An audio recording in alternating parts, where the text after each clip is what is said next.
તો આઠમા પગાર પંચને લઈને અત્યારે બહુ જ મોટી હલચલ મચી છે અને એના કારણે એક જબરજસ્ત ચર્ચા શરૂ થઈ ગઈ છે. આ એવો મુદ્દો છે જે કેન્દ્ર સરકારના લાખો કર્મચારીઓ અને પેન્શનરો સાથે જોડાયેલો છે, એટલે સ્વાભાવિક છે કે બધાનું ધ્યાન એના પર જ છે. તો ચાલો જોઈએ કે આખી વાત છે શું. પણ જે સવાલ અત્યારે બધાના મગજમાં ચાલી રહ્યો છે એ છે કે શું ખરેખર કર્મચારીઓના પગારમાં આટલો મોટો ઉછાળો આવી શકે છે? અને આ બધી ઉત્સુકતા છે ને એ ફક્ત એક જ આંકડાની આસપાસ ફરી રહી છે. હા, આ છે નંબર 3.25. અત્યારે જેટલી પણ ચર્ચાઓ અને માંગણીઓ થઈ રહી છે એ બધી આ એક જ નંબર પર આવી નટકી છે. પણ આ 3.25 છે શું? એનો મતલબ શું થાય? અને કેમ અચાનક આટલી બધી વાત થઈ રહી છે એની? ચાલો સમજીએ. તો ચાલો આઠમા પગાર પંચના આ મોટા સમાચારને સમજીએ. થયું છે એવું કે એક નવી અને ખૂબ જ દમદાર માંગણીએ આખી ચર્ચાનો માહોલ જ બદલી નાખ્યો છે.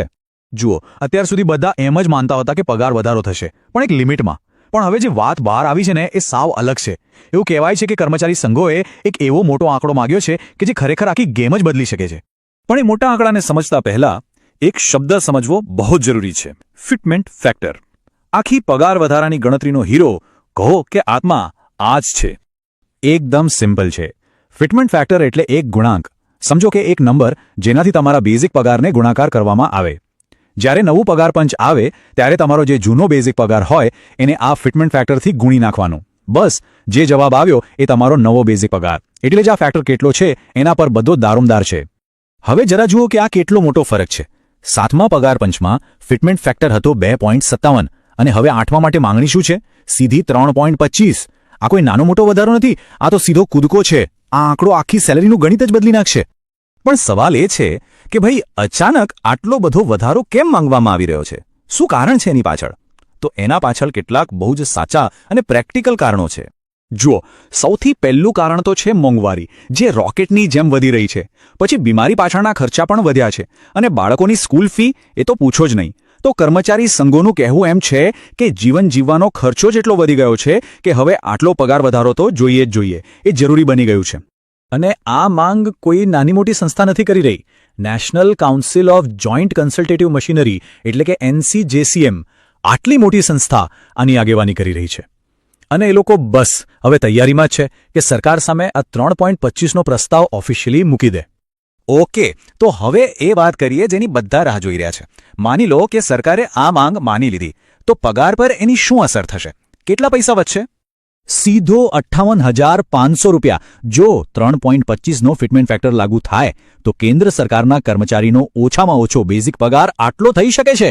વિચાર કરો, જે કર્મચારીઓ નીચલા સ્તરે છે એમના માટે આ કેટલી મોટી રાહતની વાત હશે. અને આ વધારો એટલો મોટો છે કે મીડિયામાં તો એમ પણ કહેવાઈ રહ્યું છે કે જો આ થઈ ગયું ને તો સરકારી કર્મચારીઓની તો લોટરી લાગી જવાની છે. આ એક વાક્ય જ બતાવે છે કે આ કેટલી મોટી વાત છે. અને મજાની વાત તો એ છે કે આ ખાલી બેઝિક પગારની વાત નથી. અસલી ગેમ તો એ છે કે જેવો બેઝિક પગાર વધે એટલે એની સાથે જોડાયેલી બધી વસ્તુઓ, જેમ કે મોંઘવારી ભથ્થું એટલે કે DA, ઘરભાડું ભથ્થું એટલે કે HRA, અને હા, પેન્શનની ગણતરી પણ, બધું જ ઓટોમેટિક વધી જાય. મતલબ કે એક જ ફેરફારથી આખા સેલરી સ્ટ્રક્ચર પર અસર થશે. સારું, તો હવે આગળ શું? આખી પ્રોસેસ કેવી રીતે આગળ વધશે? કઈ કઈ તારીખો મહત્વની છે? ચાલો કેટલીક જરૂરી તારીખો નોંધી લઈએ. 25 ફેબ્રુઆરી, આ દિવસે NCJCMની દિલ્હીમાં મીટિંગ છે જેમાં આ પ્રસ્તાવને ફાઇનલ ટચ અપાશે. પછી છે 16 માર્ચ. આ છેલ્લી તારીખ છે જ્યારે બધા સૂચનો કમિશનને મોકલવાના છે. અને સૌથી ઇમ્પોર્ટન્ટ 1 જાન્યુઆરી 2026. આ એ તારીખ છે જ્યારથી આઠમા પગાર પંચની ભલામણો લાગુ થશે.